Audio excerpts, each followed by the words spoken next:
بسم اللہ الرحمن الحمد للہ رب العالمین والصلاة والسلام علی سیدنا ونبینا ومولانا محمد وعلى جميع الأنبياء والمرسلين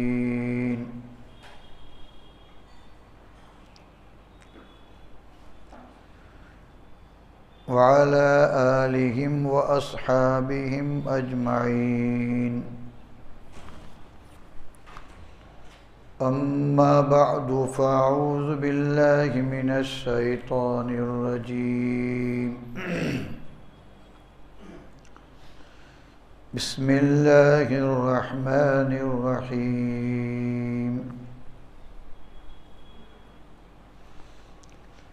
الف لام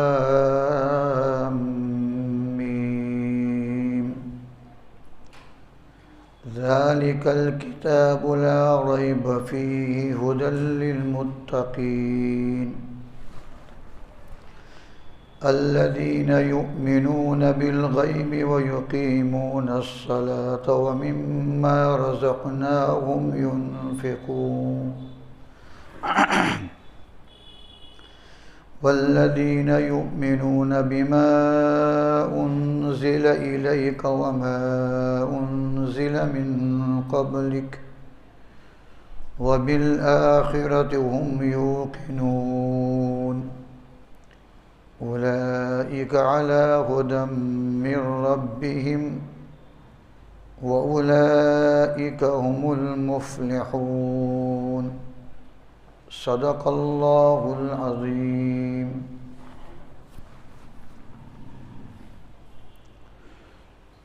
دوستو اور بزرگوں، یہ قرآن پاک کی پہلی سورت ہے جس کی کچھ آیتیں میں نے تلاوت کی ہے، اور آپ جانتے ہیں کہ بالکل شروع کی آیتیں ہیں، یوں سمجھو اسی سے قرآن پاک شروع ہوتا ہے۔ اس سے پہلے سورہ فاتحہ ہے جس کو ہر نماز میں پڑھنا واجب ہے۔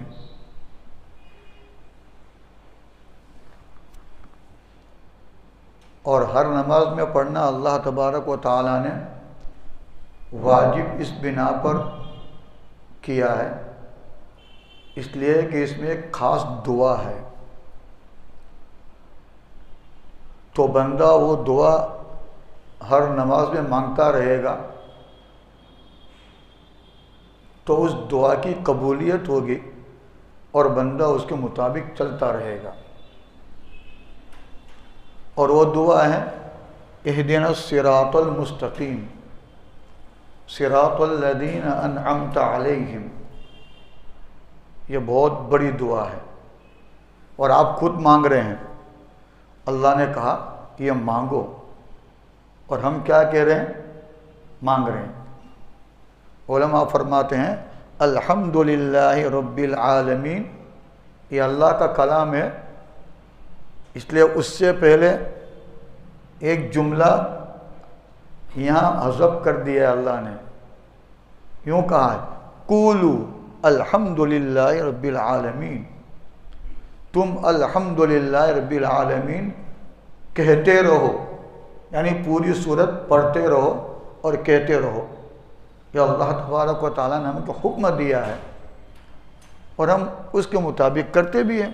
ہر نماز کے اندر سورہ فاتحہ پڑھتے ہیں اور یہ دعا مانگتے ہیں اہدنا الصراط المستقیم، یا اللہ ہمیں سیدھا راستہ بتا۔ اب سیدھا راستہ بتانے کا ایک طریقہ تو یہ ہے کہ سب قاعدے قانون بیان کر دے، طریقے بیان کرے، یوں کرو وہ کرو، وہ تو کیا ہی ہے۔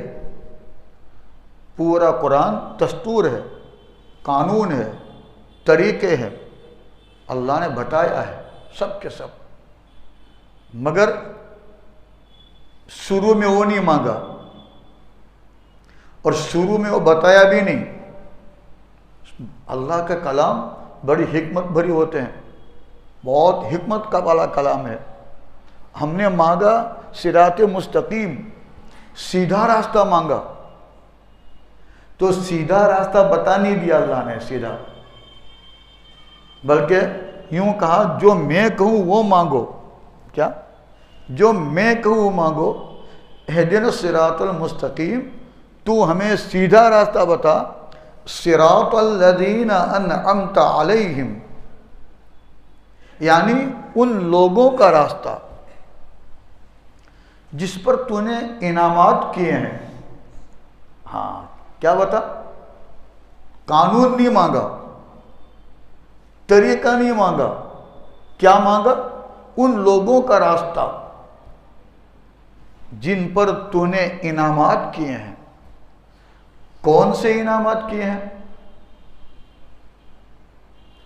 انعام دینی، انعام دینی، جس پر تو نے دین کا انعام کیا ہے ان لوگوں کا راستہ بتا، جن کے عقیدے صحیح ہو، جن کے اعمال صحیح ہو، جن کے طریقے صحیح ہو، ان لوگوں کا راستہ ہمیں بتا.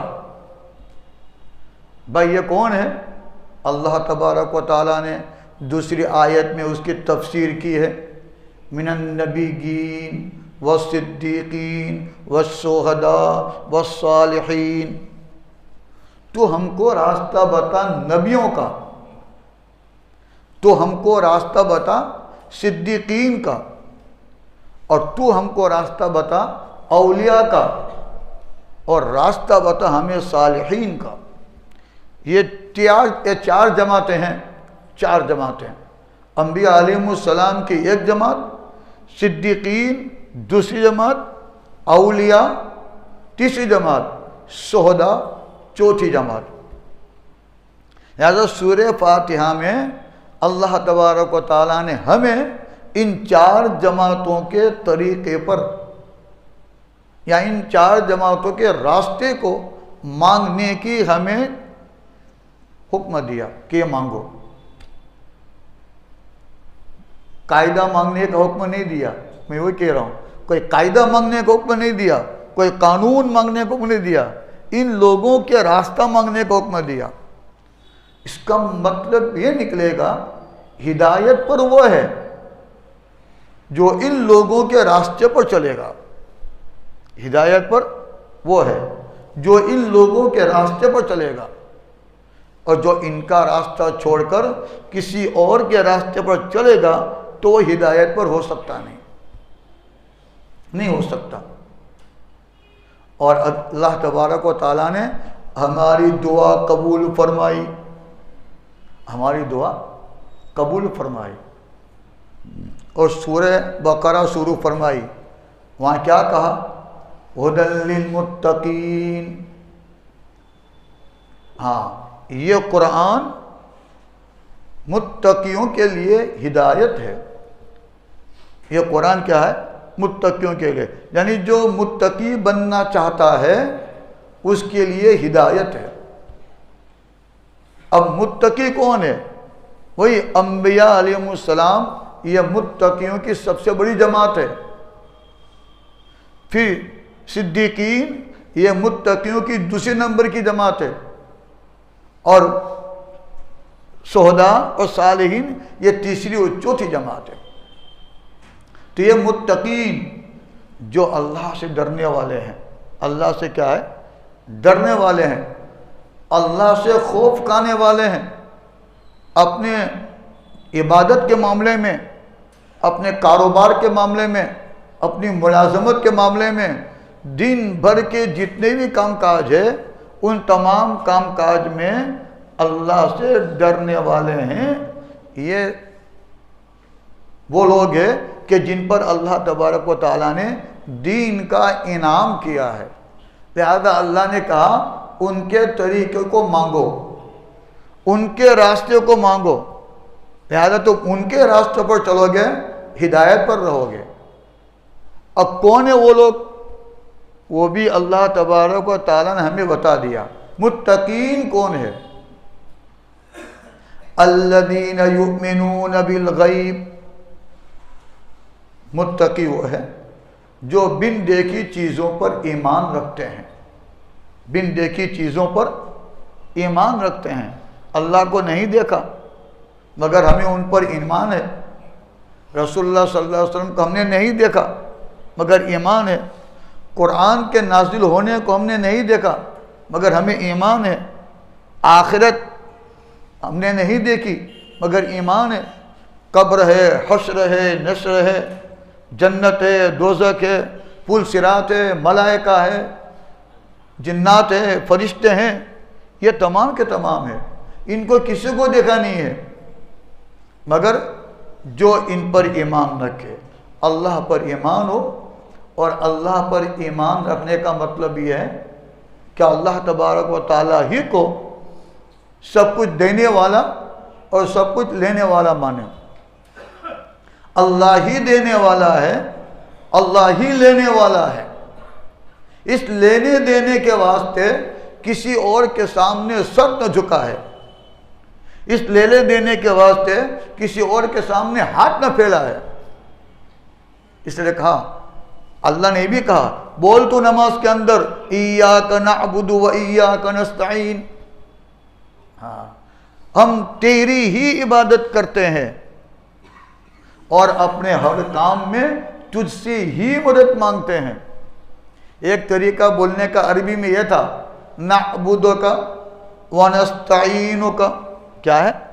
نعبدک ونستعینک، جو کاف اخیر میں آتا ہے نا، اس کا اخیر میں بولتے ہیں نعبدک، مگر اللہ تبارک و تعالیٰ نے نعبدک کے کاف کو پہلے لے آئے، ایاک نعبد ایسا بول۔ اس طرح نستعینک، یہ جملہ ایسا ہے مگر اللہ نے وہ کاف کو پہلے لائے، وَإِيَّاكَ نَسْتَعِينُ، ترجمہ تھوڑا بدل جاتا ہے، نعبدک ہم تیری عبادت کرتے ہیں، نستعینک ہم تجھ سے مدد مانگتے ہیں۔ یہ نعبدک کا ترجمہ ہے اور نستعینک کا ترجمہ ہے، لیکن جب پہلے لے آئیں گے ایاک نعبد و ایاک نستعین، تب ترجمہ یہ ہوگا ہم تیری ہی عبادت کرتے ہیں اور تجھ سے ہی مدد چاہتے ہیں۔ اس جملے کا مطلب یہ ہے کہ عبادت کرنے کے لائق اللہ کے سوا کوئی نہیں، اور مدد چاہنے کے لائق اللہ کے سوا کوئی نہیں۔ یہ کس کا طریقہ ہے؟ کس کا طریقہ ہے؟ انبیاء علیہ السلام کا، صدیقین کا، شہداء کا، صالحین کا۔ انہوں نے کبھی بھی اللہ کے علاوہ کسی اور کے سامنے سر نہیں جھکایا، انہوں نے کبھی بھی اللہ کے علاوہ کسی کے سامنے ہاتھ نہیں پھیلا ہے۔ ان جماعتوں نے اللہ کے علاوہ کسی اور سے مدد نہیں مانگی۔ ایک صحابی تھے، نبی کریم صلی اللہ علیہ وسلم کو کہہ دیا کہ بھائی اپنے چھوٹے کام میں بھی کسی سے مدد مت لینا۔ اب بیچارے گھوڑے پر سوار ہے، اچانک ہاتھ میں سے کوڑا گر گیا، بہت سے لوگ موجود ہیں، کسی کو نہیں کہا، نیچے اترے، خود کے ہاتھ سے اٹھایا، پھر چڑھے، تو کسی نے کہہ دیا کہ ارے اللہ کے بندے، ہم سب پاس موجود تھے، تمہیں اترنے کی اور چڑھنے کی تکلیف لینے کی ضرورت کیا تھی؟ تو کہا کہ میرے حبیب نے کہا ہے اپنے کسی کام میں کسی سے مدد مت لینا، میں تم سے مدد کیوں لوں؟ ہاں، یہ متقین، الذین یؤمنون بالغیب، جو بن دیکھی باتوں پر ایمان رکھتے ہیں۔ اللہ کو نہیں دیکھا، نبیوں کو نہیں دیکھا، رسولوں کو ہم نے دیکھا نہیں ہے، کتاب کے نازل ہونے کو اور وحی کو نازل ہونے کو ہم نے دیکھا نہیں ہے، مگر ہمارے ایمان ہے نبی کریم صلی اللہ علیہ وسلم اور دیگر انبیاء، یہ اللہ کے پاک نبی ہیں، ان پر وحی نازل ہوئی ہے،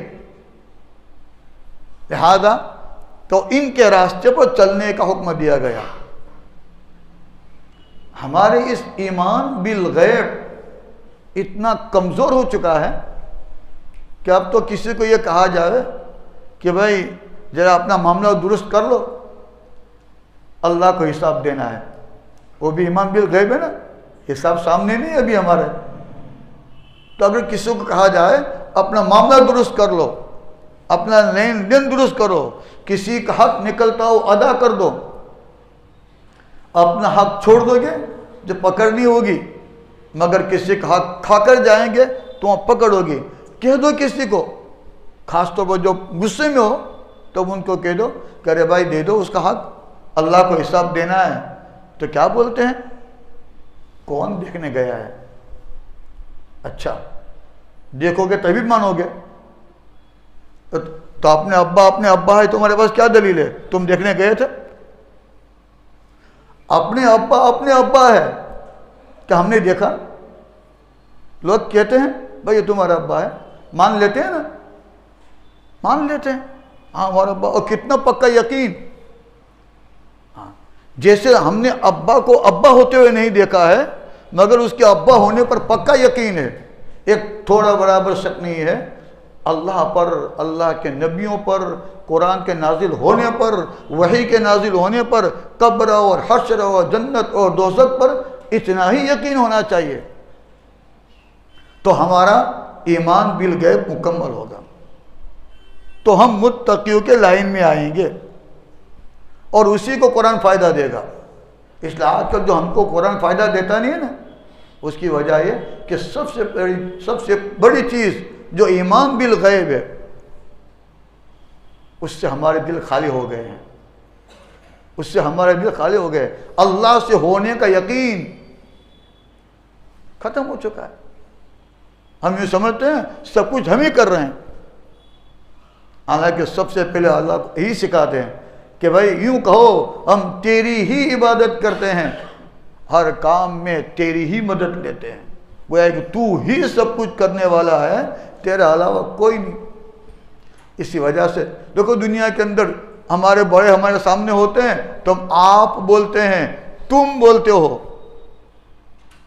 مگر اللہ تبارک و تعالیٰ کو جو مخاطب کرتے ہیں نا تو ہم تم نہیں بولتے، آپ نہیں بولتے، تو، حالانکہ سب سے بڑی عظیم شخصیت تو وہی ہے، سب سے بڑی ادب کے لائق تو وہی ہے، اس سے بڑھ کر ادب کا لائق ہو کہ نا؟ تو جتنا بڑا ادب کسے گا اللہ کے واسطے ہونا چاہیے، کیا کسی اور کے واسطے ہو سکتا ہے؟ لیکن سب سے کمزور سے کا استعمال کرتے ہیں، اللہ تو یہ کام کر دے، اللہ تو بولتا ہے، اپنے ابا کو تو بول دے تھپڑ آئے گی، لیکن اللہ کو تو بول دے، بھائی کیوں؟ تو بولا چاہتے ایک آدمی کو، اس طرح توحید پکی رہے، اللہ کے ایک ہونے کا یقین ہمارا پکا رہے، ادھر تو بولتے ہیں۔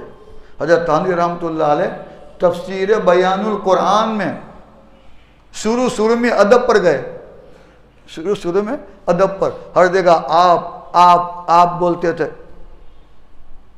پھر آہستہ تو پر آ گئے، یہی کہا کہ آپ بولنے میں اگرچہ ادب ہے مگر تو بولنے میں توحید ہے۔ عجیب ہے نا، سوچنے میں کبھی آتا نہیں ہے، اپنی دعا میں اللہ کو تو بولتے ہیں، نہ باپ کو تو بولتے ہیں، نہ استاد کو تو بولتے ہیں، نہ کسی اور بڑے کو تو بولتے ہیں، وہاں تو آپ تم بولتے ہو، یہاں تو بولتے ہو اللہ کو، جہاں سب سے بڑا عظیم سیگا دینا چاہیے ادب کا، وہاں سب سے چھوٹا سیگا دے رہے ہیں۔ اس کی وجہ وہی کہ تو ایک وچن ہے، وہ اتنا واحد ہے کہ سب کی زبان پر ایک وچن آ گیا ہے، سب کی زبان پر ایک وچن، کوئی نہیں اس کے علاوہ، یہ پورا عالم اسی کا نظارہ ہے۔ آسمان کو دیکھو اس کو پہچانو، سورج کو دیکھو اس کو پہچانو، چاند کو دیکھو اس کو پہچانو، سمندر کو دیکھو اس کو پہچانو۔ یہ اتنا بڑا سمندر مجھے مارتا ہوا کس کی طاقت سے کوئی بنا دے گا؟ جاؤ سمندر میں، جہاں زمین ختم ہوتی ہے اس کے پاس اندر گھسو، دیکھ لو کہاں تک سمندر ہے، آپ کی معیت واپس آئے گی مگر آپ آخر تک نہیں پہنچ پاؤ گے۔ کتنا بڑا سمندر بنایا ہے، دنیا میں کس کی طاقت ہے؟ یہ کوئی دعویٰ کرنے والا؟ کوئی دعویٰ نہیں کر سکتا، اللہ ہی دعویٰ کرتا ہے کہ میں نے بنایا، خلقت السماوات، میں نے بنایا ہے۔ اسی لیے اس جیسا کلام کوئی بنا سکتا نہیں ہے، کہو کسی کو اللہ یوں کہتا ہے خلقت السما، میں نے آسمان بنایا، چل تو بول دے. اس کو سوئی بنانا مشکل ہے، آسمان کیا بنا دے گا؟ وہ سوئی بنا سکتا ہے کوئی؟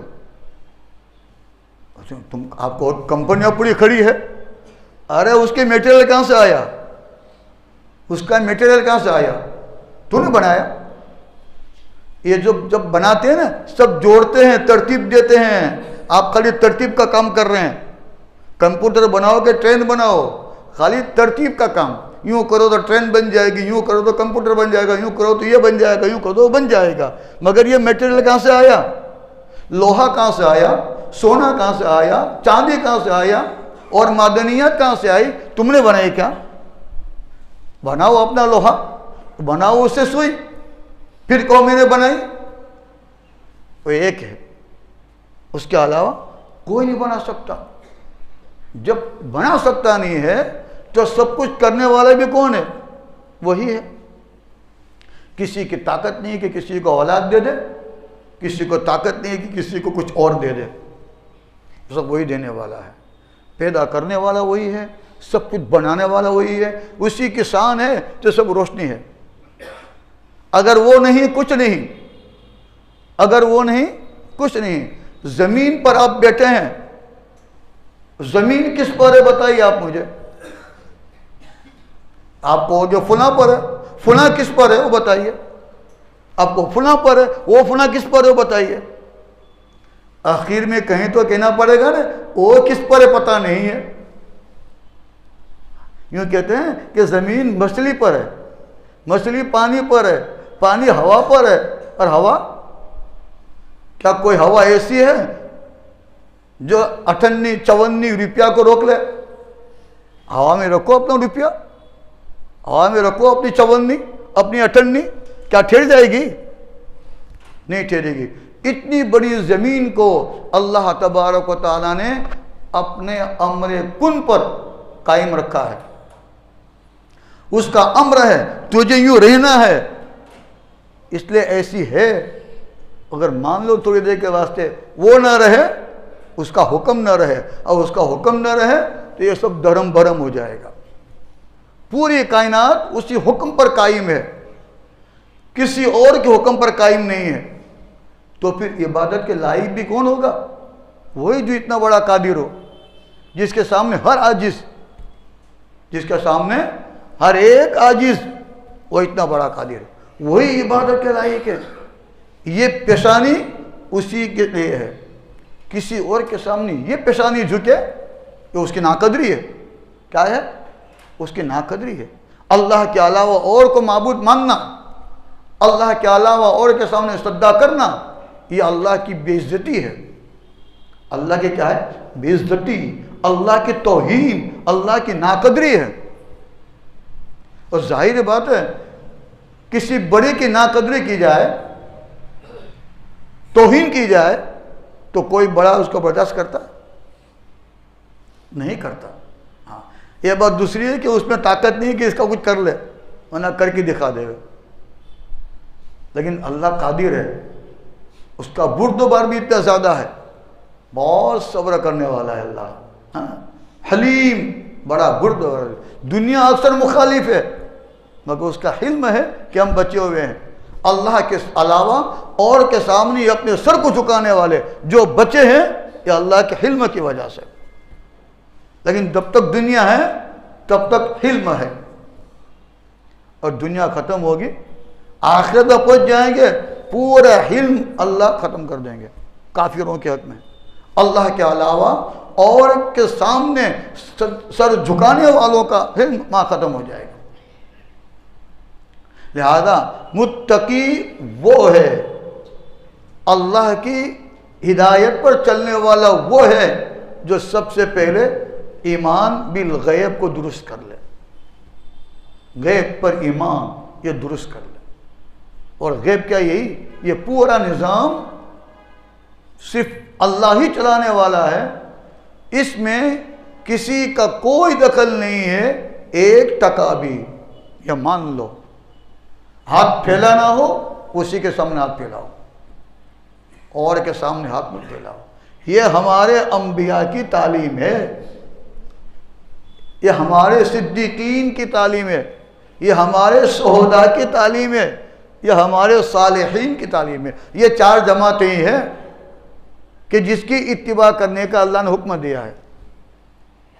ہاں، اہدنا الصراط المستقیم صراط الذین انعمت علیہم، ان لوگوں کے راستے پر چلا جس پر تو نے انعام کیا ہے۔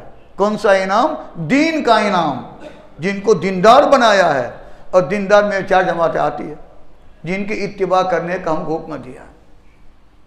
لہذا معلوم ہی ہوا، اس سے معلوم ہی ہوا کہ ہدایت قرآن سے ضرور ملتی ہے، مگر قرآن پر عمل کرنے کے واسطے سیمپل بھی سامنے چاہیے۔ کیا چاہیے؟ سیمپل۔ اسی بنا پر قرآن کے ساتھ نبی کریم صلی اللہ علیہ وسلم کو بھیجا گیا، کیونکہ آپ صلی اللہ علیہ وسلم کیا تھے؟ ایک سیمپل بھی تھے۔ ہوتا نا بھائی، دنیا میں سب چیزیں بنتی ہے تو اس کی گائیڈ بھی آتی ہے اور سیمپل بھی آتا ہے، سکھانے والا بھی آتا ہے۔ خالی گائیڈ کے وہ بک نہیں دے دیتے، ارے گائیڈ کی بک نہیں دیتے، گائیڈ کی بک کے ساتھ ایک انسان بھی آتا ہے، وہ بتاتا ہے اس طرح چلانا ہے، اس طرح چلانا ہے۔ خالی گائیڈ دے دیں گے تو اوندا سیدھا کر دیں گے۔ اللہ نے گائیڈ قرآن بھیجا، اور قرآن پر چلنے کا طریقہ نبی نے سمجھایا، اور نبی کریم صلی اللہ علیہ وسلم نے اپنے سامنے 1,24,000 تقریباً صحابہ کرام کو نمونہ بنا کر دنیا میں پھیلا دیا ہے۔ اب انہی کا راستہ، کیا ٹائم ہے بھائی؟ انہی کا راستہ اور ان کے راستے پر چلنے والے، ان کا راستہ یہ ہدایت ہے۔ اس سے یہ بتا دیا کہ ہدایت پر آنا ہونا تو نیک لوگوں کو پکڑو۔ کوئی آدمی خالی قرآن پڑھ کر ہدایت پر آ جاوے ممکن نہیں ہے۔ یضل بہ کثیرا ویہدی بہ کثیرا، خود اللہ کہہ رہے ہیں۔ کون کہہ رہے ہیں؟ یضل بہ کثیرا ویہدی بہ کثیرا، اسی قرآن کے ذریعے اللہ بہت سو کو گمراہ کرتے ہیں، اسی قرآن کے ذریعے اللہ بہت سو کو ہدایت دیتے ہیں۔ لہذا قرآن پڑھو، نمونہ دیکھو، قرآن پڑھو، نبی کو دیکھو، قرآن پڑھو، صحابہ کو دیکھو، قرآن پڑھو، تابعین کو دیکھو، قرآن پڑھو، تبع تابعین کو دیکھو، قرآن پڑھو، محدثین کو دیکھو، قرآن پڑھو، فقہا کو دیکھو، قرآن پڑھو، صوفیاء کو دیکھو۔ یاد ہے، ایک طرف قرآن پڑھو، دوسری طرف ہمارے اولیاء جو واقعی اولیاء ان کو دیکھو۔ آج عجیب ہے، اولیاء کے ماننے والے اسی اولیاء کی قبر کو سجدہ کرتے ہیں۔ عجیب ہے نا مسئلہ۔ پوچھو اس ولی کو جو اس قبر مدفون ہے، کیا انہوں نے اللہ کے سوا کسی اور کے سامنے سجدہ کیا ہے؟ پوچھو، بتائے گی ان کی تاریخ، ان کی سوانح ہے، ان کی سیرت ہے، پڑھو ان کی سیرت میں۔ شیخ عبدالقادر جیلانی ہو یا شیخ محی الدین چشتی رحمۃ اللہ علیہ ہو، جو بھی ہو، پوچھو ان کی زندگی میں کبھی اللہ کے سوا اور کے سامنے سجدہ کیا ہے؟ اگر کیا ہے تو آپ بھی کرو، اور نہیں ملے گا آپ کو، نہیں ملے گا، تبھی تو اولیاء اللہ بنے، ورنہ اوروں کے سامنے سر ٹکنے والے کیا اولیاء اللہ بنتے ہیں؟ اللہ کے دوست وہ بنے گا جو اللہ کو سجدہ کرے، اللہ کا دوست وہ بنے گا جو اللہ کو سجدہ کرے۔ جو غیروں کو سجدہ کرے، کیا اللہ اس کو دوست بنائے گا؟ ہم دشمنی کریں اوروں کے سامنے سجدہ کر کے، اور چاہتے ہیں کہ اللہ ہم کو دوست بنا لے، میں یہ کیسے ممکن ہے؟ دوست کو، کسی کو دوست بنانا ہو تو آپ ان سے دوستی کرو، جیسے اللہ کو دوست بنانا ہو تو اللہ سے دوستی کرو، اور اللہ سے دوستی یہی ہے کہ اللہ کے سامنے سجدہ کرو، اللہ کے علاوہ کسی اور کے سامنے نہیں۔ یہ ایمان کی جو سب سے بڑی کمزوری ہمارے میں آ چکی ہے نا، کہ ہم نے اللہ کو کچھ مانا ہی نہیں۔ بعض تو عجیب جملے بولتے ہیں، شعر پڑھتے ہیں، نہیں بولنا چاہیے، لیکن سنا دو، اللہ کے پاس وحدت کے سوا کیا ہے؟ لے لیں گے جو لینا ہوگا محمد سے۔ کتنا بڑا شرکیہ جملہ ہے، گویا کہ اللہ سب چیز سے فارغ ہو گیا ہو، خالی وحدت ہے، بلکہ دنیا ان کے ہاتھ میں نہیں ہے، سب محمد صلی اللہ علیہ وسلم کے ہاتھ میں چلی گئی ہے۔ نہ بھائی نہ، اللہ نے اپنا نظام اپنے کنٹرول میں رکھا ہے، نہ کسی کو دے گا، نہ کسی کو دیا، نہ کوئی لے سکتا ہے، کسی کی طاقت نہیں کہ لے لے۔ فرشتے کانپتے ہیں اللہ کے سامنے. اللہ ایک حکم دیتے ہیں تو اول تو فرشتے بے ہوش ہو جاتے ہیں. بے ہوش. اللہ کا ایک بول بولنا فرشتوں کو برداشت نہیں ہے. اللہ کا ایک بول بولنا فرشتوں کو برداشت نہیں ہے. بے ہوش ہو جاتے ہیں. پھر جب ہوش میں آتے ہیں تو گھبراتے پوچھتے ہیں کیا کہا کیا کہا. آپس میں ایک دوسرے کو پوچھتے ہیں. پھر جب خوب تحقیق ہوتی ہے پھر معلوم ہوتا ہے کہ اللہ نے یہ کہا. وہ یہ فرشتے. کون فرشتے؟ بڑی قوت والے, بڑی طاقت والے. کتنی بڑی طاقت؟ جبرائیل نے اپنے ایک پر 600 پر ہے ان کے, اپنے ایک پر قوم لوط کی 4 بستیوں کو اٹھایا تھا. خالی ایک پر. بات تو کہتے ایک پر کے ایک پش پر 4 بستیاں جس میں 4 لاکھ لوگ آباد تھے اٹھایا تھا. کہاں لے گئے؟ آسمان تک. وہاں سے الٹ دیا, سیدھے نیچے آئے, سب مر گئے. اتنا بڑا فرشتہ جس کے پیچھے میں یہ طاقت ہے تو اس کے پر میں طاقت کتنی ہوگی, خود اس میں طاقت کتنی ہوگی. نبی کریم صلی اللہ علیہ وسلم نے ایک مرتبہ درخواست کی کہ جبریل اپنی اصل صورت دکھا دیجئے, اپنی اصل صورت دکھا دیجئے. جبریل علیہ السلام نے کہا کہ ٹھیک ہے اجیات میں آ جاؤ کل صبح اتنے وقت میں, اجیات میں آ جاؤ. اجیات ایک جگہ ہے کعبۃ اللہ سے قریب. صبح آ گئے تو کہ آنکھ بند کر دو. آنکھ بند کی. پھر کہا کہ آنکھ کھولو.